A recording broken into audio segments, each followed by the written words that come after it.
Sebab tu kadang-kadang kita tu kan, ada orang yang anak dia ramai, tapi sekarang tengok-tengok dia tinggal 2 je. Tak perasan tak dalam hidup kita bagaimana Allah buat? Mula-mula kita seorang, kemudian kita cari pasangan. Oi, seronok kita ada dengan pasangan. Kemudian dapat anak, lagi seronok kita gembira, dapat 1, dapat 2, dapat 3 sampai 10 kan. Itu pun rasa tak cukup lagi. Betul ke tuan-tuan? Nak tambah lagi.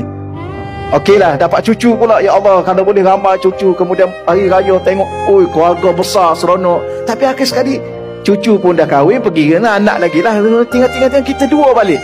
Kemudian mati pula salah seorang dari kita, duduk seorang balik. Kenapa Allah cipta begitu? Itulah yang akan dilalui oleh setiap orang. Dah mula rasa? Dah mula berlaku dah? Saya seorang je Ustaz. Bukan dulu dapat dalam gambar-gambar. Cucu-cucu dah besar, anak-anak pun lagi lah. Dah semua-semua tinggal saya seorang. Suami pun